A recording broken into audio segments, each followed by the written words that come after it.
In this video, we will discuss about intercept form of straight line. So देखिए intercept form straight line का basic concept ये होता है कि if this is a diagram and if draw the line parallel to x-axis, so this is called the y-intercept. If line cut to the x-axis, you can say this is the cut of intercept. But if line cut both the axes x and y anywhere in first quadrant, second, third and fourth, so this distance from origin to this is denoted by a intercept and this is denoted by intercept b. So ये जो length आप देख रहे हैं ना, ये length y का y intercept b होगा और ये जो लेंथ आप देख रहे हैं ये इंटरसेप्ट जो होगा इसका x का इंटरसेप्ट होगा. अब देखिए हम इसको इक्वेशन को कैसे फाइंड कर सकते हैं. तो देखिए इक्वेशन का इंटरसेप्ट कहीं भी हो सकता था. ये इंटरसेप्ट इस फॉर्म में भी मूव कर सकते थे, तो ये नेगेटिव इंटरसेप्ट हो जाएगा.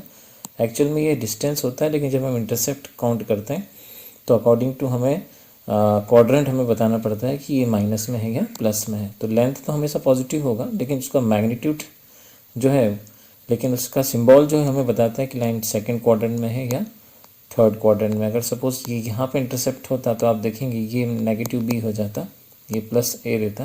तो इस प्रकार से कहीं पर भी लाइन इंटरसेप्ट कर सकती है. अब देखिए हम ये इंटरसेप्ट इक्वेशन दे रखा है हमें और हम इसका इंटरसेप्ट इक्वेशन फाइंड करते हैं. तो देखिए बड़ा इजी इसका इंटरसेप्ट इक्वेशन फाइंड करना. हम एक रफ ज्योमेट्री लेते हैं. Let this is the coordinate a, 0 and this is the coordinate is 0, b.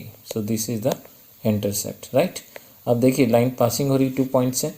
So format के हिसाब से हम देखेंगे तो y माइनस y1, लेट हमने इसे कंसिडर कर लिया कि this is the 0 y1 and slope हम देखें तो y2 minus y1 divided by x2 minus x1 and x minus x1, और हम इस इक्वेशन को फाइंड करते हैं. सो देखिए पूरा डेटा हम इस इक्वेशन में पुट कर देते हैं.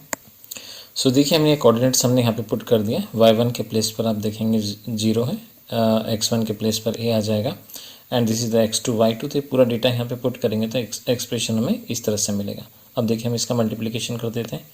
ay equals to minus B X plus A B. So entire expression हमें दिख जाएगा B X plus A Y equals to A upon B. अब देखिए हम पूरी इक्वेशन को a बाई बी से डिवाइड कर देते हैं. सो डिवाइड करने पे हमें इक्वेशन मिल जाएगा x अपॉन ए, क्योंकि कैंसिल हो जाएगा, y अपॉन बी और इक्वल्स टू में 1. तो देखिए यहाँ पर जैसे हमें वैल्यू पुट डिवाइड में ले जाएंगे तो b से कैंसिल हो जाएगा b, तो अपॉन में a आ जाएगा इसके और इसके अपॉन में b आ जाएगा. सो इस प्रकार से हम देखेंगे जो हमें इंटरसेप्ट इक्वेशन मिलेगा वो इंटरसेप्ट इक्वेशन हमें दिस इज द. अब देखिए हम इसका एक डमी क्वेश्चन लेते हैं.